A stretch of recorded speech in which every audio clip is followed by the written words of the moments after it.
श्रीशैलेशदयापात्रम् धीभक्त्यादिगुणार्णवम् यतीन्द्रप्रवणम् वन्दे रम्यजामातरम् मुनिम् लक्ष्मीनाथसमारम्भाम् नाथयामुनमध्यमाम् अस्मदाचार्यपर्यन्ताम् वन्दे गुरुपरम्पराम् यो नित्यम् अच्युतपदाम्बुजयुग्मरुक्मव्यामोहतस्तदितराणि तृणाय मेने अस्मद्गुरोर्भगवतोऽस्य दयैकसिन्धोः रामानुजस्य चरणौ शरणम् प्रपद्ये लोकाचार्याय गुरवे कृष्णपादस्य सूनवे संसारभोगिसन्दष्टजीवजीवातवे नमः।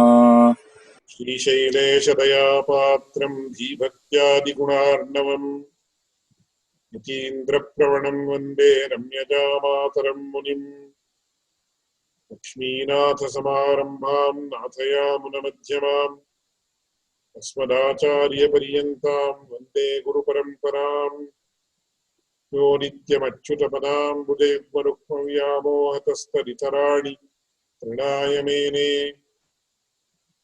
अस्मद्गुरोर्भगवतोऽस्य दयैकसिन्धोः रामानुजस्य चरणौ शरणम् प्रपद्ये लोकाचार्याय गुरवे कृष्णपादस्य सूनवे संसारभोगिसन्तष्टजीवजीवातवे नमः।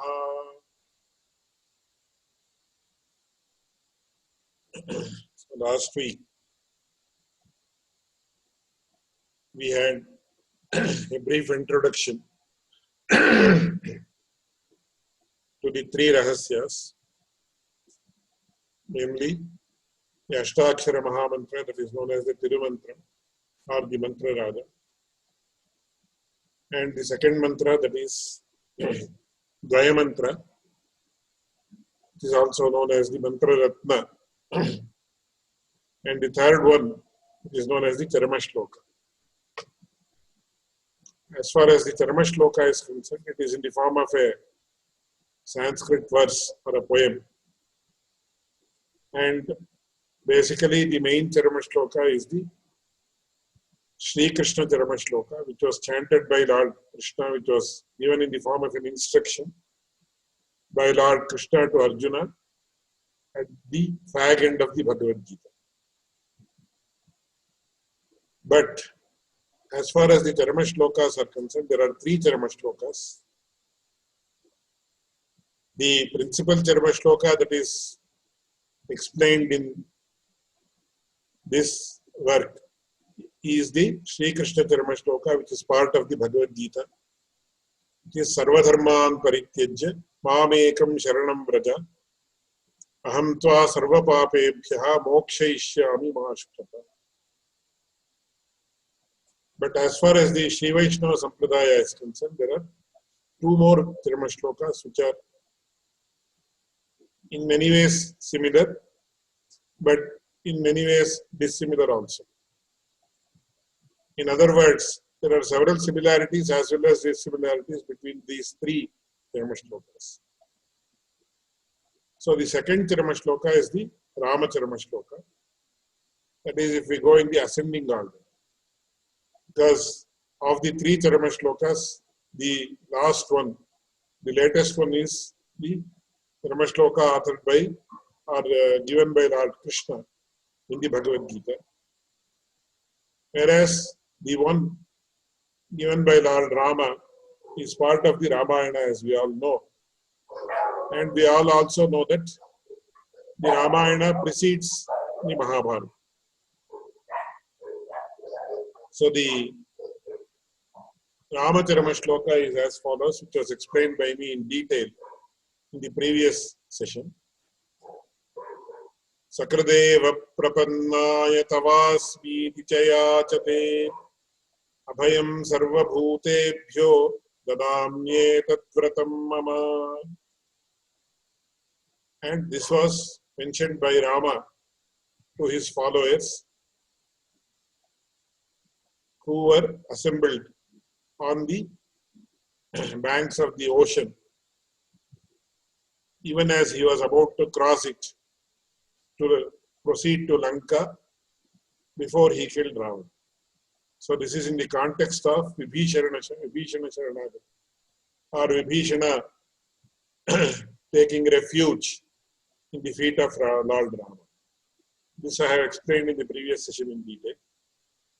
The third Charama Shloka belongs to the Varaha Avatara, the Varaha incarnation of the Supreme Lord Narayana, and it was mentioned by Lord Varaha himself to his consort, Goddess Lakshmi, who is actually common to all avatars in one way. Of course, it is said that Raghavatve Abhavat Sita Rukmini Krishna Janmani Anyeshu cha avatareshu Vishno Shri Ranapayini.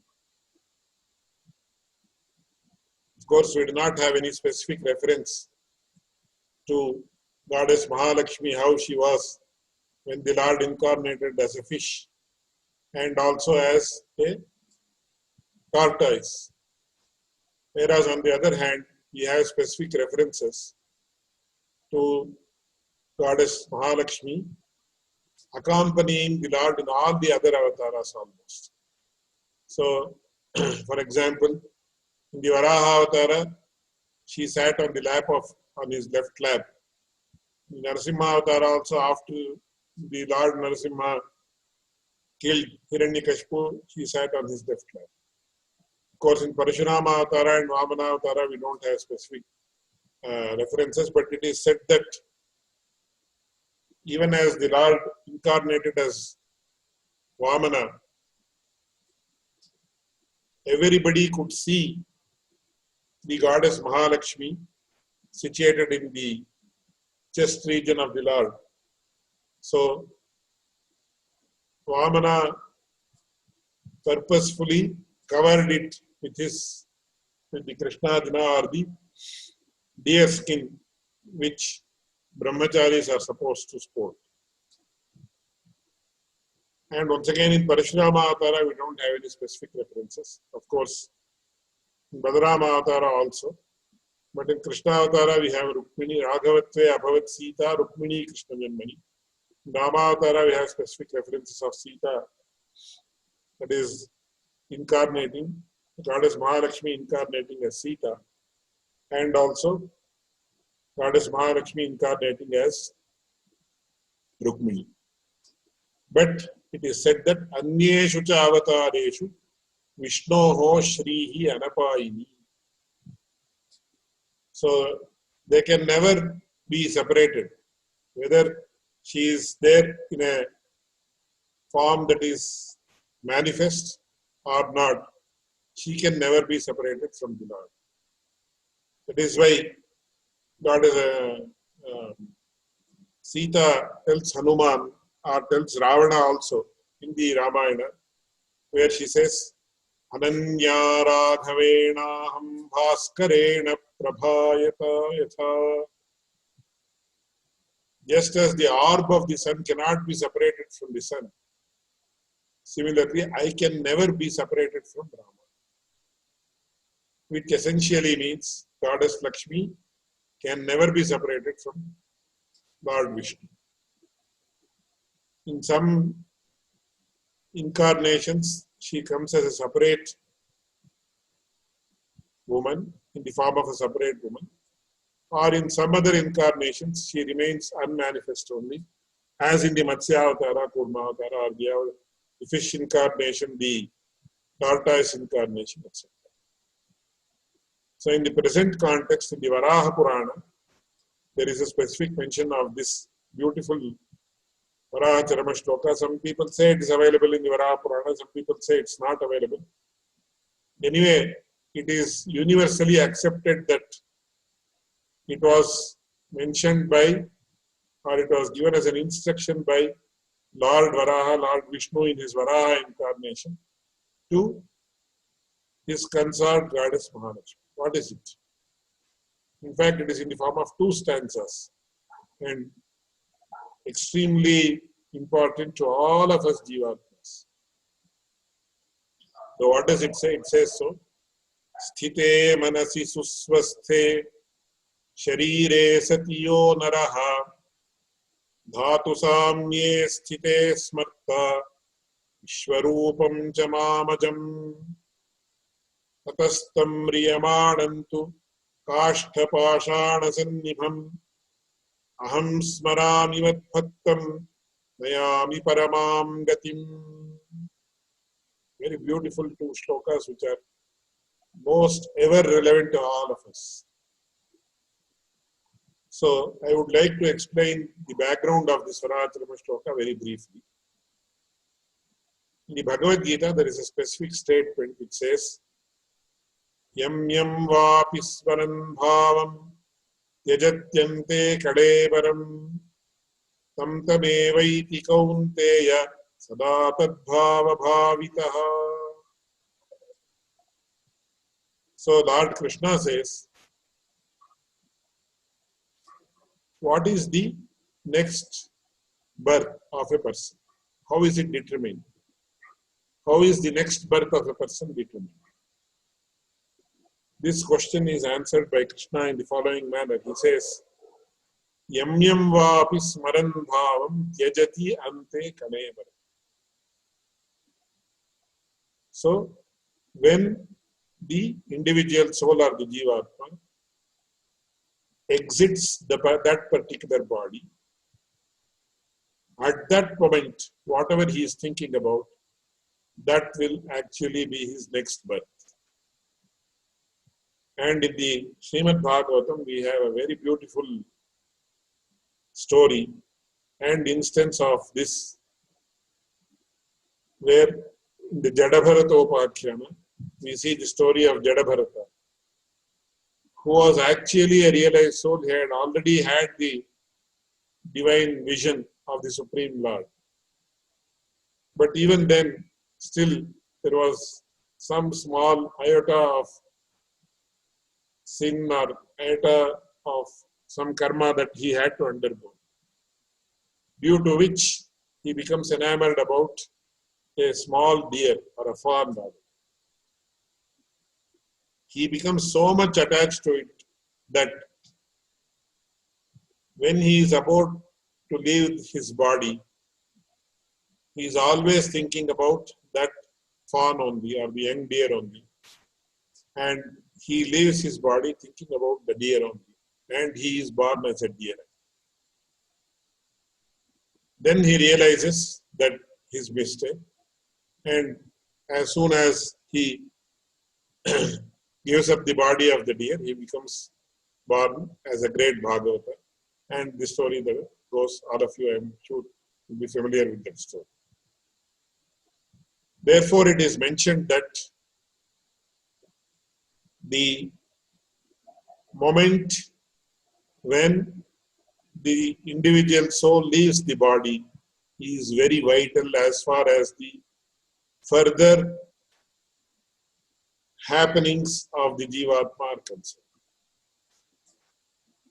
Therefore, it is very important that a person thinks about God and nothing else when the body is sacrificed or when the body is given up by the Jiva. But is it possible? Because Kulashekara Alwar says in his Mukundamala a very beautiful statement. It says, Prana prayana samaye kapavata pitthaihi kantavarodhana vidhau smaranam kutaste.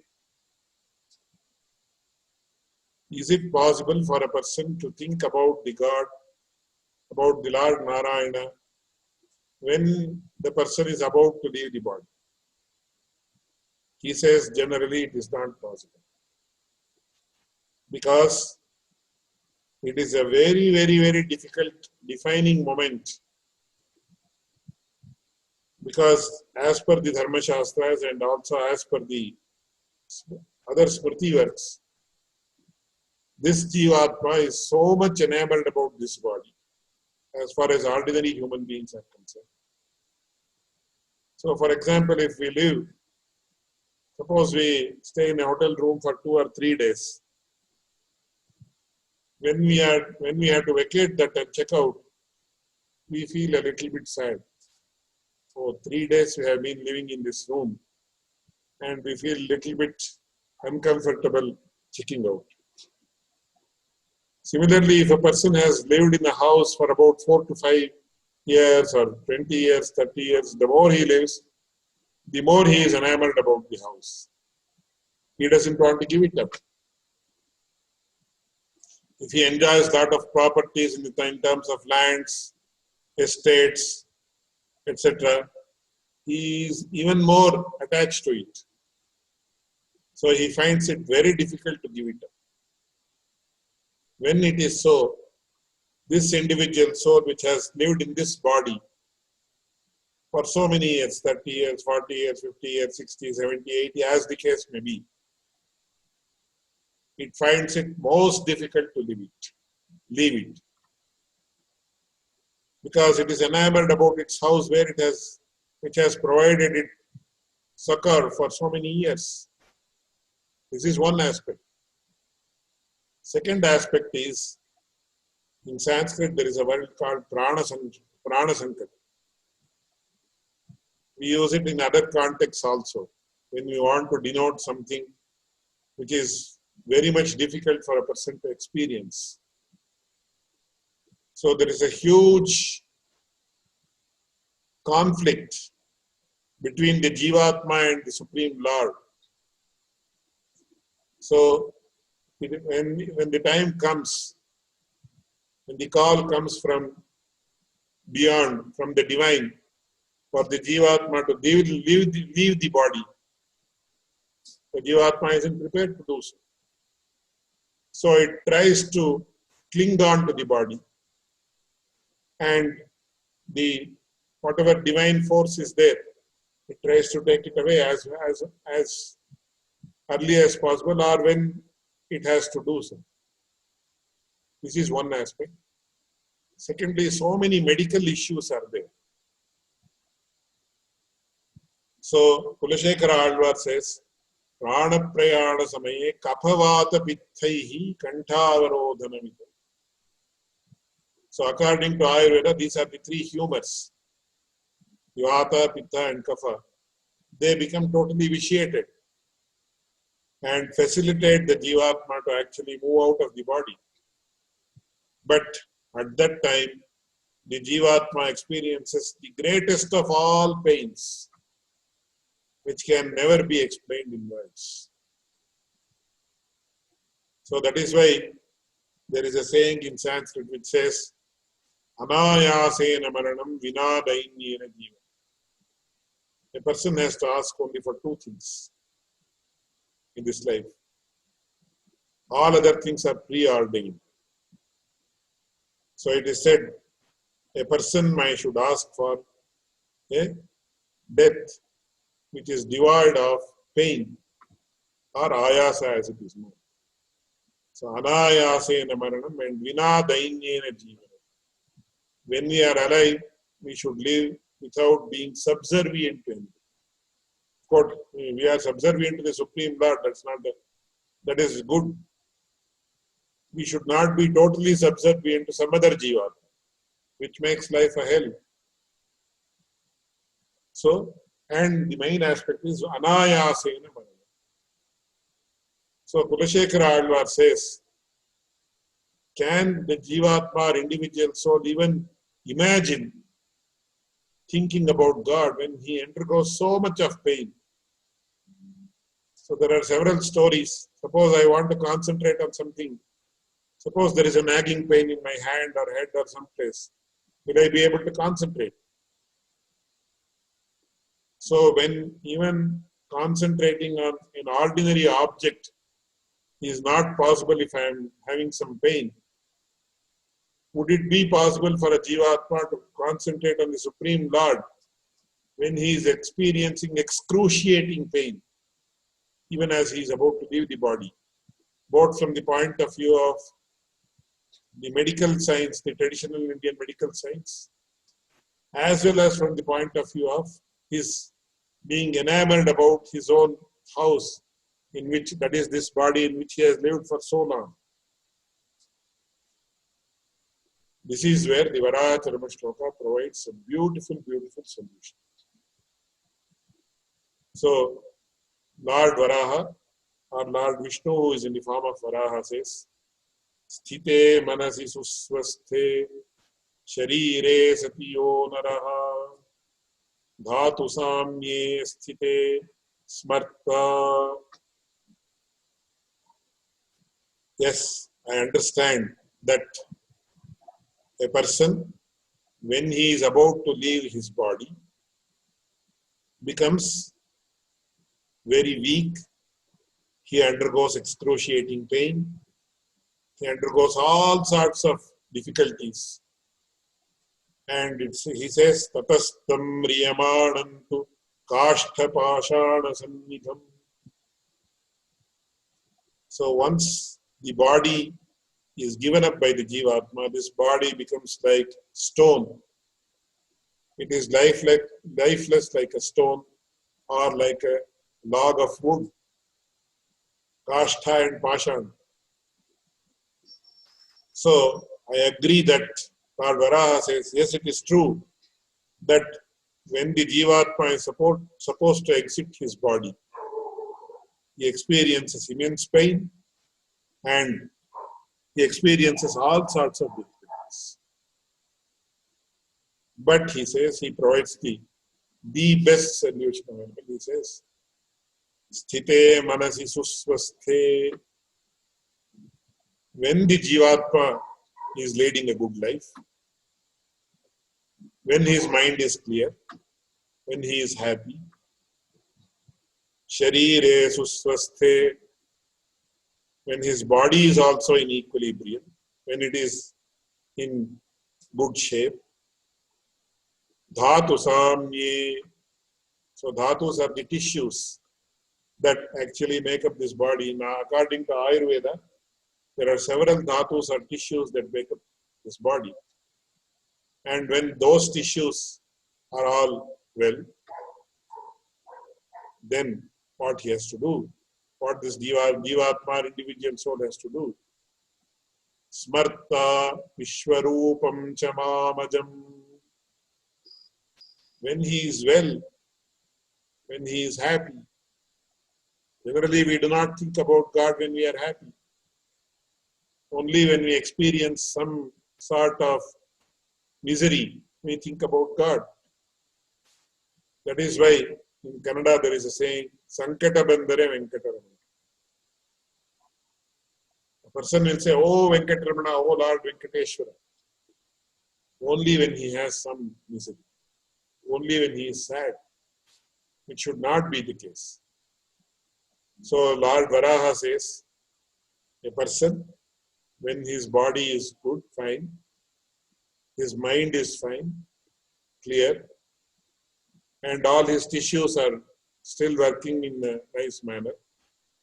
Sthite manasi susvaste sharire sati yodaraha dhatu samye sthite mam vishwarupam ajam smarta. Then he has to think about it. He has to think about me constantly. Then what will I do? Tatastam riyamanantu kashtapashana sannidham aham smarami madbhaktam. If a person has constantly meditated upon me when he is all right, then I will take the responsibility of giving him the remembrance of me at the last moment when he is going to leave the body. Aham smarami madbhaktam nayami paramangatim. So if a person has remembered me when he is all right, I will remember him when he is about to die. I will remember him when his body has become like a log of wood or like stone and he is about to leave the body. And I will ensure that he gets that Antima Smriti as it's known. I will ensure that he will get the remembrance of my divine form when he is leaving his body.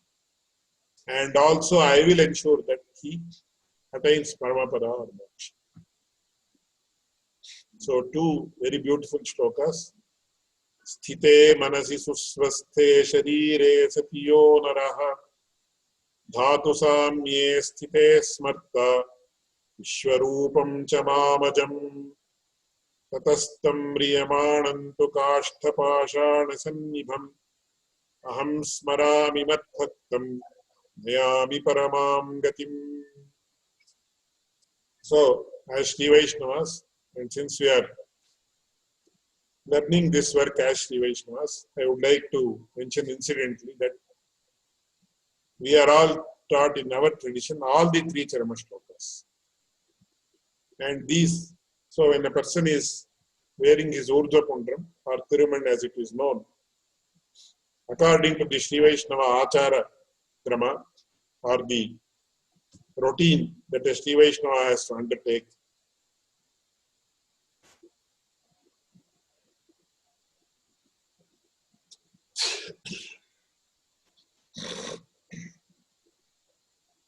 a person after taking bath, this is all mentioned in the Sri Vaishnava Anushtana Kramas.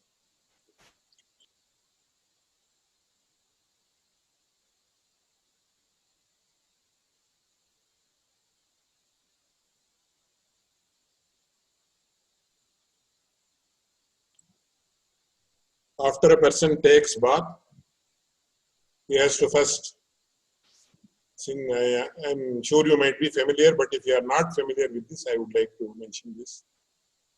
So in the Sri Vaishnava Achara Krama, the first work that a person has to learn from his guru in the Karakshepa method is the Anhika Vidhi, or the daily routines that a Sri Vaishnava has to perform right from the moment he rises from sleep in the morning.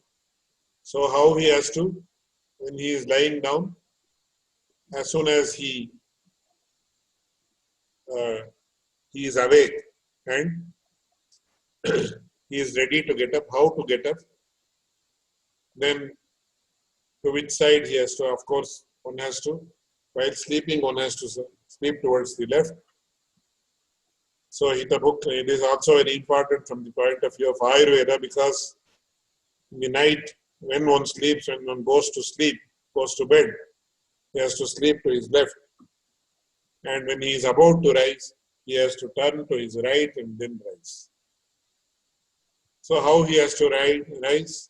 Then when he is about to step on the floor from his bed, then he has to chant the shloka, Samudravasane Devi, Parvatastana Mandale, Padasparsham Kshamaswami. That's a very beautiful shloka. So like this, all these routines have been very beautifully prescribed. And these routines are very significant as far as the overall wellness of the person is concerned. They are not only pertaining to physical wellness, but also mental wellness, spiritual wellness, societal wellness, etc. etc. So they are associated with all-round wellness of a human. It is very important. And it is also very important that to note that if a person follows these routines properly, his health is also maintained in an optimum manner. But I will not go into those details right now. So after the person takes bath, how to take bath. So after the personal hygiene, after a person passes stools or urine, how to clean oneself, etc., etc. All these things, personal hygiene aspects, have been very beautifully mentioned in our ancient works. And these are more refined as far as the Sri Vaishnava Sampradaya is concerned.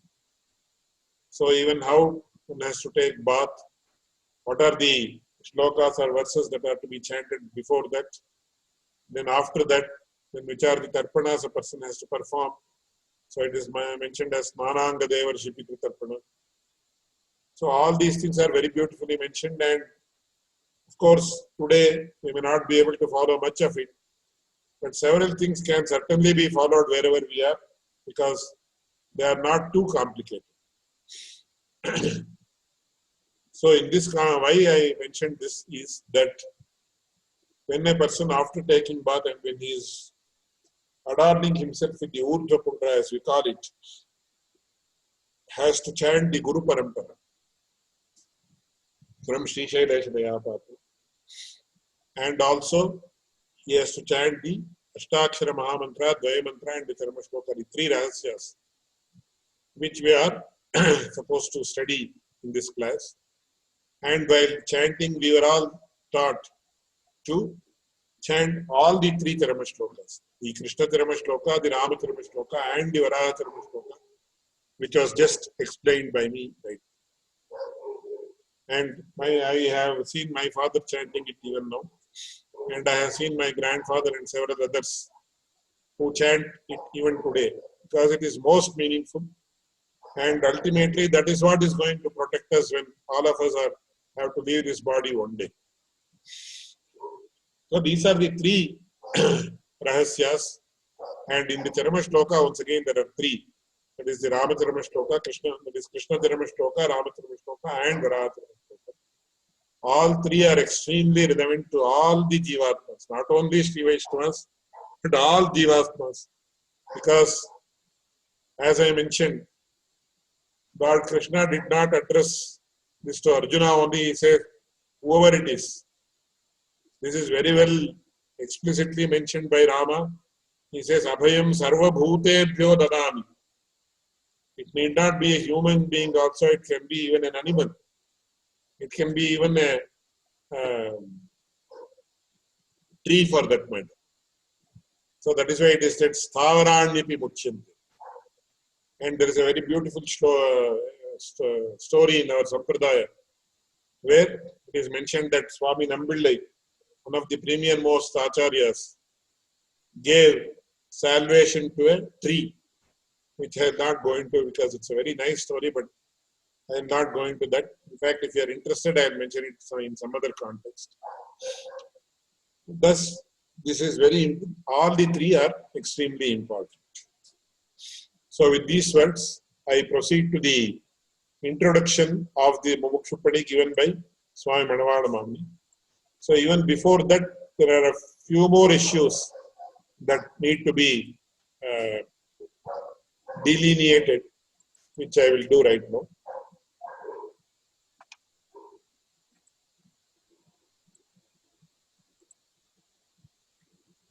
So three important aspects are to be known before a text is begun to be explained. That is Vaktri Vaishishtyam, or the uniqueness or importance of the author of the work. Then Vachya Vaishishtyam, that is the uniqueness or the speciality of the subject matter that is going to be explicated. And the third one is Adhikari Vaishishtyam, or the characteristics of the seeker or person studying the work. In modern language, it is known as target language. So who is the Vakta, or who is the person who is authoring this work of Mumuksupadi? What is his uniqueness? This is very important, because unless we know the greatness or the speciality of the author, many times we don't read through the book. So for example, you take a very, very Laukika example, as we call it, or a very mundane example. So you just walk into a bookshop and you want to read a thriller or something, action thriller or something like that. So then you see there will be some authors like Sidney Sheldon or Jeffrey Archer or some person like that.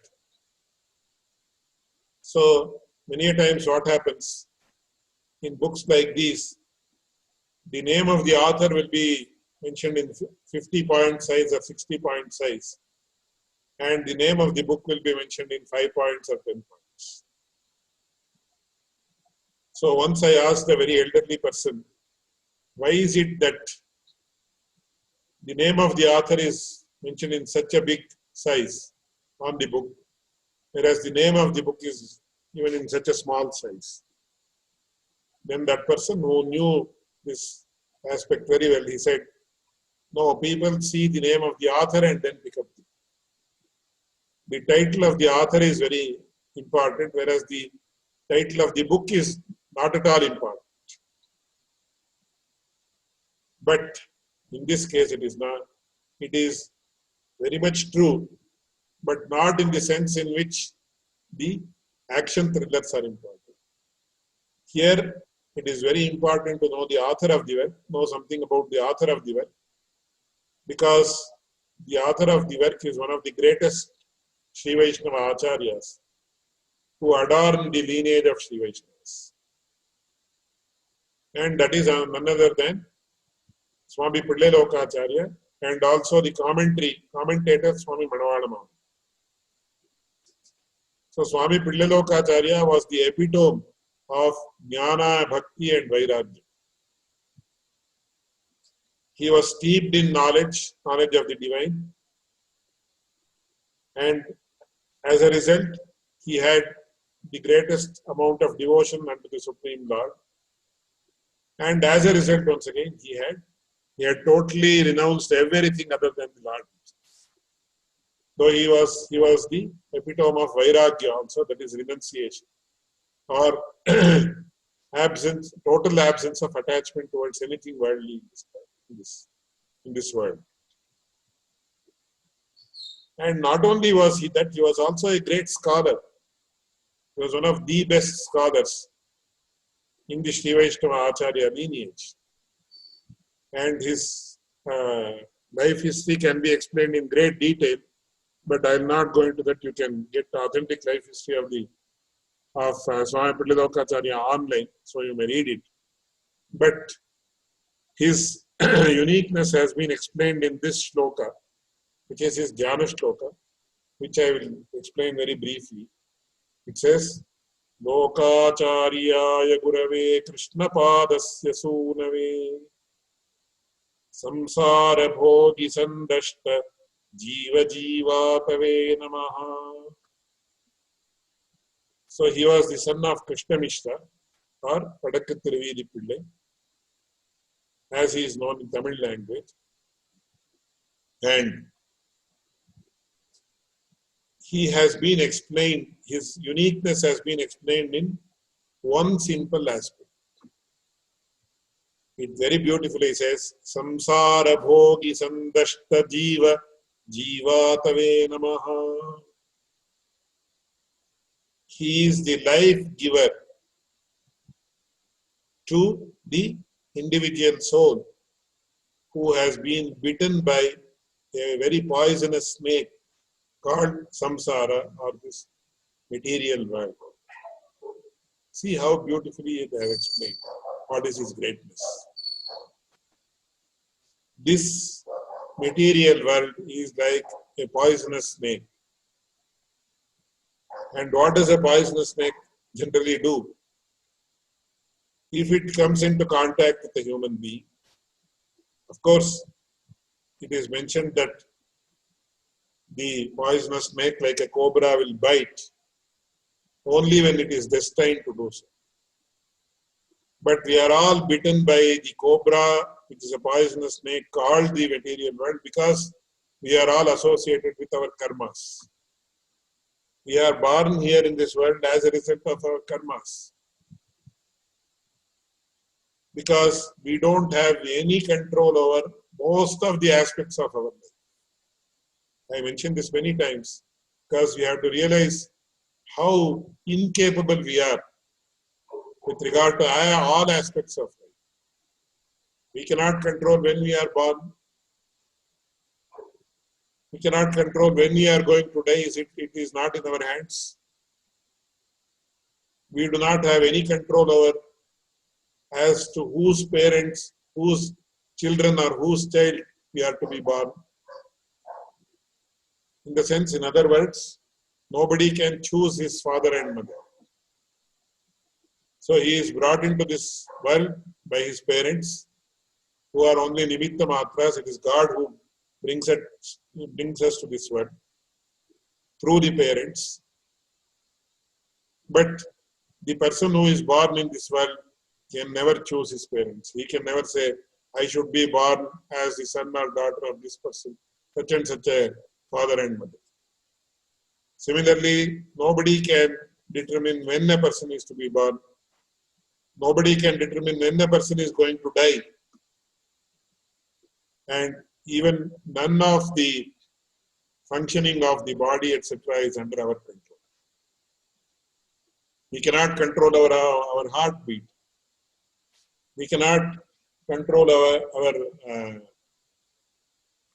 breathing, except to some small extent.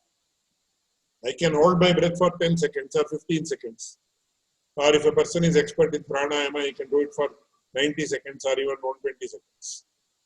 But can he do it forever? No. And we breathe involuntarily. When we are sleeping, we do not intentionally do anything to breathe. Our heart functions on its own. Our digestive organs function on its own. Our brain functions on its own even while we are sleeping, while we are dreaming, even if we are in the unconscious state.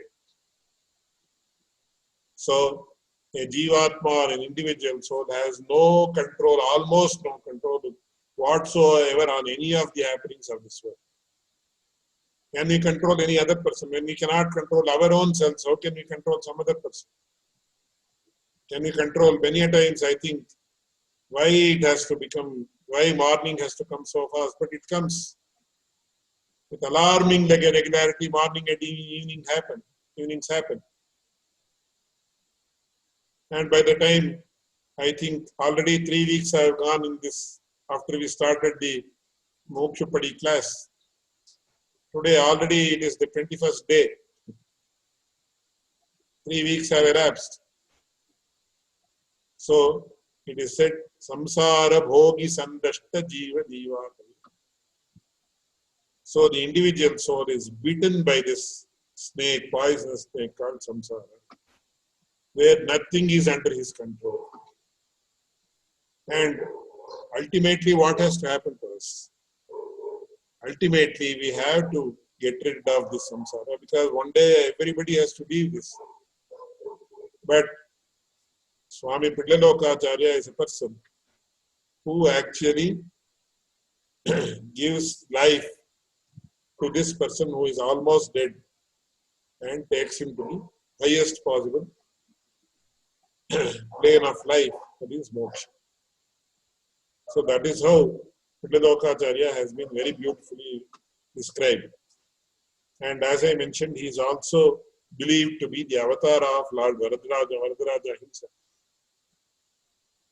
And there are several instances that quote this. I will not go into that because you can refer to it on your own. And as I mentioned, he has the aparoksha jnana of what Sharanagati is all about, what a Sharanagata should do, and how it is applicable to all human beings like us, especially the Sri Vaishnavas who have taken the Diksha of the 3 mantras from their Acharya, who has come in the Parampara of Ramanujacharya. And therefore, he is the best person to tell us about the hidden meanings of the 3 rahasyas, or the Mumuksupadi as it is called. So this is the uniqueness of the importance of the author of the work, which I have explained in a very brief manner. Second is the Vachya Vaishishya. So Vachya is the subject matter that is going to be explained in this work. What is it? It is the elixir that enables a person to become Amrita, or to go beyond the cycle of births and deaths that we have been experiencing from time immemorial.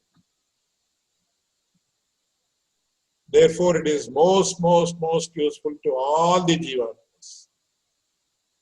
That is why later he is going to explain that these mantras are Vyapaka mantras. So there are 2 types of mantras, Vyapaka mantras and Vyapya mantras. I will not go into the details right now. And these are Vyapaka mantras that are universally applicable, irrespective of caste, creed, nationality, young, old, sex. That is, whether a person is a male, female, or transgender, or whatever it is.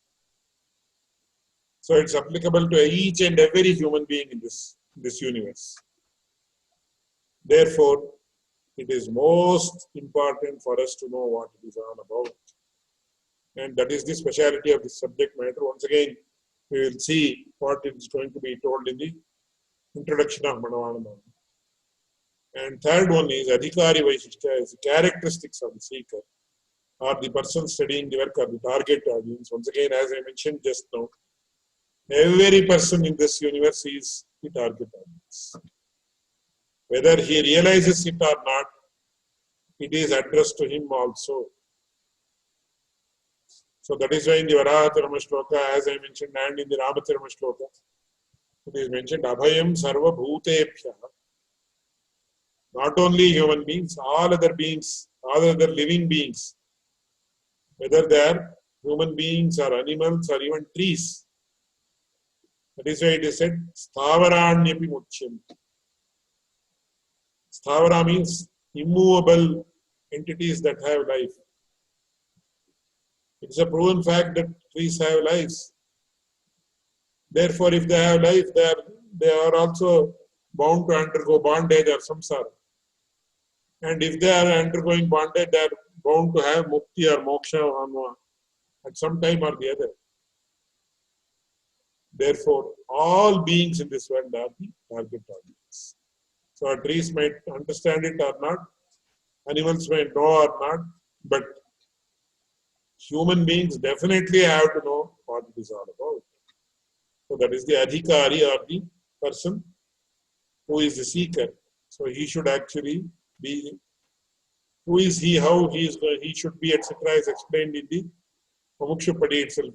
Very beautifully he says, Puram Bundana Pattik Kadayade Avasaniode Vidayim Per Tapparinyaturindirikkayam Per Tikkarikkayam.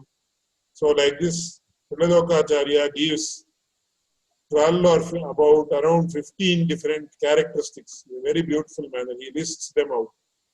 And he says, Inda Vaishnavadhikarikya Avashyapekshitam. All these characteristics have to be embedded in the psyche of the Vaishnava Adhikari or Sri Vaishnava, who is fit to practice, chant, and understand these three Mahamantras. So this is the Adhikari Vaishishta, or characteristics of the seeker or person studying the work, which is called as the target audience in modern parlance. And when we come to understanding the Mumuksupadi, unless we have the commentary of Swami Manavanam Muni, it is very difficult to understand. One may question, what is the difficulty? Viladokacharya has authored it in very simple Tamil, in Manipravala language. For example, Mumukshurukku Ariya Vendum Rahasyam Moondru Adil Prathama Rahasyam Tirumantram. See how simple it is. A person desirous of attaining liberation has to know the three Rahasyas. And among them, Tirumantra is the first rahasya. What is the great difficulty? One can read the translation. One can just, if he knows the language, he can very easily understand it. What is so difficult about this? No. In Sanskrit, it is said, Vyakhyanato Vishesha Pratipattihi Naisandeha Lakshanam in some other context. Vyakhyana means Vishesham, Akyanam, Vyakhyana. Though it might seem to be very simple, of course, it is simple, but it has several levels of meaning. Though the literal meaning is quite simple, the hidden meanings are very profound, which we can understand, we can imagine to understand, only if we have guidance of the great commentary of Swami Madhavan. That is why he is also known as the Vyakhyana Chakravarti in the Sri Vaishnava tradition. So without his commentary, you cannot understand the hidden meanings, hidden profound meanings of the works of Pillai. So Madhavan Mamuni has taken great pains to comment on both the Srivachana Bhushanam, the Mumuksupadi and several other works, as well as the Acharya Hridayam of another great exponent of Sri Vaishnava philosophy, that is Alahiya Manavana Perumal Nayanar, who was the brother of Pillai. Unless we have the commentary of Manavana Mamuni, we will not be able to understand the depth of these two works. And the significance of the commentary in Sri Vaishnava faith. This is very important because no other religion or philosophy, I can say this with a huge amount of confidence, has this much amount of commentaries written on certain important works. For example, if you take the Tiruvai of Swami Nammalwar, which contains 1102 stanzas, we have 5 commentaries. The first commentary was known as Arairappadi, which was authored by Tirukkurai Piran Pillanar Purukesha, who was the Jnanaputra of Ramanujacharya, who authored the commentary as per the command of Acharya Ramanuja. That is the Arairappadi, or it is known as Padi Padi. And generally it is mentioned that 1 Padi equals 32 alphabets or letters. And the commentary on Tiruvai authored by Tirukkurai Piran Pillanar Purukesha, as he was known, contains 6,000 into 32 alphabets. Why did he do so? Because Vishnu Purana has 6,000 verses. Then you have the Onbadanayirappadi or 9,000 commentary. Then Pannirayirappadi, the 12,000 commentary. Then Iruvathinalaayirappadi, 24,000 commentary of Periyavachanpilli. And then the huge magnum opus called Needam Uppattaraayirappadi, that is the 36,000 commentary. So 5 commentaries on one single work, each complementing and supplementing it. It's a beautiful topic to study, to have a comparative study between these commentaries. And then we have the Rahasya Grantha Parampara, that is the Ashtadasha Rahasyas of Pillai and also the Srivachana Bhushanam, and then Acharya Hridayam of Alahiya Manavana Perumal Nayanar, all of on which Swami Manavana Mamuni has commented on. And apart from that, he has commented upon several other, he has explained several other pramanas or quotings from the earlier Vyakhyanas or commentaries, which is another great contribution. So we see that there is an unbroken tradition of commentaries right from Nammalwar to the present. And then, as I mentioned, all these commentaries are very significant. The commentary of Manavana Mamuni is most significant because he could understand the needs of the times, and he has not only has commented upon in a profound manner, it is extremely simple but profound. Many times people talk in a very simple manner, but there is no profundity. Sometimes people are very profound, but what they say goes above the head of above the head of the ordinary man. But the significance of the commentaries of Manavana Mamuni, they are extremely simple, but at the same time they are profound. And now we come to the traditional introduction to the Mumuksupadi by Sri Manavana Muni. So this I will explain in the next class, as we have exhausted the time of 1 hour that is fixed for this purpose. So this we will see in the next class. If there are any questions or interactions, you are most welcome.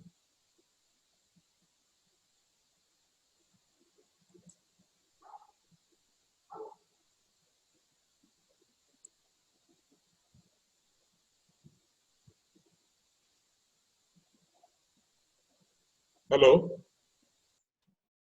Yes, Swami. Thank you very much. Another introductory class. Yes. And so we're very interested to understand, because there are different, you mentioned about Ahanikam, different Yes. Anikams. And I have seen many different Anikams in Sri Vaishnava Sampradaya. Even there's the Hoblamat Anikam, Gopal Deshika Anikam, and I think Manavala Muni himself must have done an Anikam. And even Sripad Ramanujacharya has his Nitya Grantha, which is, I guess, the original prototype Anikam for Sri Vaishnava. Yes, there the focus is on the way the Aradhanam, Thiruvaradhanam has to be performed. But of course, several issues concerning the Anikam also are there. Yes. And all of these Anikams which have come from after Ramanujacharya, they're also all based on Pancharatra Agamas, Panchakala Kriya Deepa, and these sort of they are based on the Smriti works and also Agama works, and also they are significant from the point of view of Ayurveda also. So I will explain that if you are interested in another class. So my question would be, with so many different works, which are, I mean, they're all basically the same, but there are slight variations in the works. The particulars are to be learned from the Acharya who gives Samashrinam, or the particulars can be learned from any Acharya? No, they can be learned. That is why I mentioned in the first class. So Uttarakacharya and Upakarakacharya, they can be learned by the Upakarakacharya. There is nothing wrong with that. So I think many people were interested when you said that all three charma slokas are chanted at the time of Udva Pundradaranam. Yes. Because this may not be the normal or usual system for many Sri Vaishnavas. Many people may not know the speciality of this tradition, so they may not chant. They may not chant it, but it is universally accepted. There is nothing, nobody who says no, these two are not Charama Shlokas, because even Vedanta Deshika has beautifully written about Abhaya Pradhana Sara he has written a separate independent work which talks about this, and he also accepts the Varaha Charama Shloka. So it is all the three are universally accepted. Some people have added it to their Nitya Karma Anushtana itself, which is, of course, not contradictory to any practice. Yes. Anyway, it may be interesting for some persons to go through some form of instruction on Anikam. If you were willing to do that, or somebody else was willing to do that, that would also be very interesting. We can have one small class on that. Of course, it may not be able to explain it in one class, but probably 3 or 4 classes. Let us see if we can. If people who are attending are interested, we can have one more class probably on Sundays or on some other day during the course of the week itself, because that is one very important topic which needs to be known, and it is ever relevant today now. Yes, and so if we can arrange that, then I can. If you can give me the text form of the different mantrams and procedure, then I can put it into Roman or English letters for people who cannot read the Tamil letters and the Sanskrit. I have to engage a person to type them down. I will see how to do it, and I will get it done. Yes. Well, you can just, if you have a book in English, you can scan it and I can No, put it into. it is in the form of, it is printed in Telugu script. I can So, I can change it from Telugu into Roman, no problem. let me see. I will scan it and I will highlight the relevant portions and send it to you. That is Thank you. The other question that I had was, there was a whole discussion that you had in the beginning of the introduction today about how Goddess Mahalakshmi accompanies the Lord in every avatar, either as a form of Srivatsa on his chest, inherent in the body of the Lord, or separately as a separate personality as his wife or consort, like Rukmini, like Sita. Now, my question is that sometimes we have heard that Sita Devi is an incarnation of Bhudevi. We also hear that Varaha his consort is also Bhudevi. Sometimes we hear the discussion about Krishna, that Krishna Avatara, he had, when he was in Dwarka, Rukmini and Satyabhama, they're equivalent to Sri Devi and Bhudevi. But and also sometimes people also talk about his consort in Vrindavan, Radha, as being a avatar of Neela Devi. yes. So there are all these different concepts. So my question is, in Vaikuntha, we know that there are Sri Devi, Bhudevi, and Neela Devi. They all have separate personalities and existences. Yes. But so when you quote from Vishnu Purana saying that that Mahalakshmi accompanies the Lord in every birth, when sometimes we hear people say that the consort of Raha is Lakshmi, Mahalakshmi, the consort of Rama is Mahalakshmi, but in other places they say Bhudevi or Neela Devi is the consort. So are we to understand that all these three Devis are one and the same, or they're distinct personalities? So it is like this. My guru used to explain it in a very beautiful manner. So the principal consort, of course, is Sri Devi, because everywhere we say Shriyapati, etc. And so that is how it is. But she herself takes three forms in the sense Bhumi or this earth. Also, it is mentioned specifically that Stri Praya Mitarat Sarvam. So the Lord alone is the Purusha and everything is Stri, or is of the feminine form, and only the Lord is the male form in this world. So when we take that into account, this Bhumi or this universe actually also is totally subservient. So it is actually given the form of a Devi or consort. That is why we have in all the Divya Deshas, we have Sri Devi and Bhudevi between in the two sides of the Lord. Whether it is Srirangam or Melkote, Tirunarayanpuram, almost all the 108 Divya Deshas, you can keep it like that. And then Neela is, my Acharya very beautifully used to say, so it is Na Ila Neela. Ila is Bhumi. So one more consort who represents the Jivatma. So there is a very beautiful shloka in the Sri Vaishnava Sampradaya which says, Swamitva, Atmatva, Sheshatva, Pumstvadhyaha, Swamino Gunaha, Swebhyo, Dasatva, Dehatva, Vashitva, Stritva, Dai. Four corresponding qualities between the Lord and his consorts, or even Jivatmas. So here, Swamitva, that is Dasatva. He is the Swami or the Lord, and we are all his subservient servants. Then he is the Atma, we are the body, we are the Sharira. Swamitva, Atmatva, Sheshitva, Pumstva. Swebhyo, Dasatva, Dehatva, Vashitva, and Stritva. So when Swami Nammadwar in his Dhruva, we see that more than 30 decades or 30 dashakas, as we call them, or units of 10 stanzas, are sung as if he is the consort of the Lord himself.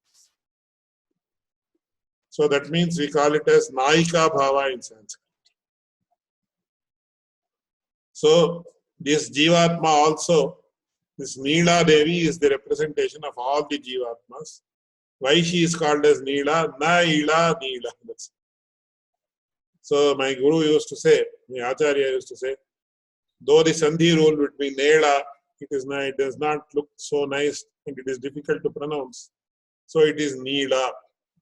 And even she is known as Nappinai in Sanskrit, in Tamil. So you have the Jivatmas being represented as one consort, that is Neela Devi. Then the entire universe, which is his consort, which is Bhumi Devi or Bhu Devi. And then the principal consort is Mahalakshmi or Shri.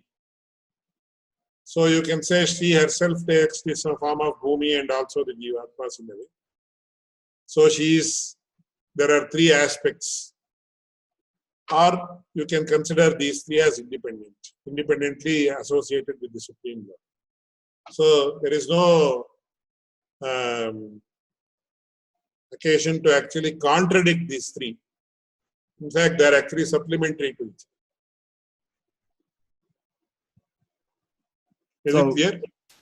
Yes. One other thing that I had was that we are talking about moksha or mumukshu, about liberation, and there are different concepts of liberation. Even in the Shastras, there are 4 or 5 different ideas of liberation. We have Sarupya, Salokya, Sarshti, Samipya, Sayujya, Kaivalya. So these are all considered the type of liberation. So we've been discussing in another class also about the difference between Sayujya and Kaivalya, and I was just wondering, since the goal of the book is for people who are interested in moksha, first of all, if you could give an overview of what different types of mokshas are envisioned by Sri Vaishnavas, as distinct from other people may have a different idea of what moksha is. Yes, I will talk about that in a subsequent class. So if anybody else has some question or comment. No, there is one question. Is there a possibility of doing like maybe 3 days consecutively, like a small seminar? Well, we can think about that. So let us see. Probably you can propose something to Shri Keshav Das ji, and we can have a discussion and decide about that. And do ladies also sleep on the left and right? Yes, of course, as far as ladies are concerned, that rule applies to them also. As far as that is concerned, there is no difference. So any other question? Namaste, Swami. Just one last thing with respect to that small seminar, if at all possible. Is it any way that you will also prepare it in such a way for Western people, especially, to make it more practical? So that's why I was thinking that, especially if it's like a small seminar for 3 days, I'm sure that most Westerners wouldn't be able to do everything that someone who's living in one of the Divya Deshams can do. But I'm sure that the most essential things you can teach in an Anikam like that. That's just my suggestion. Definitely, we'll think about it. I'll discuss with Shri Keshav Das and we'll let you know, sure. Thank you. Jai Shriman Narayan. Shri Shailesha Daya Patram Dibhatyadi Gunarnavam Yatindra Pravanam Vande Ramyaja Mataram Munim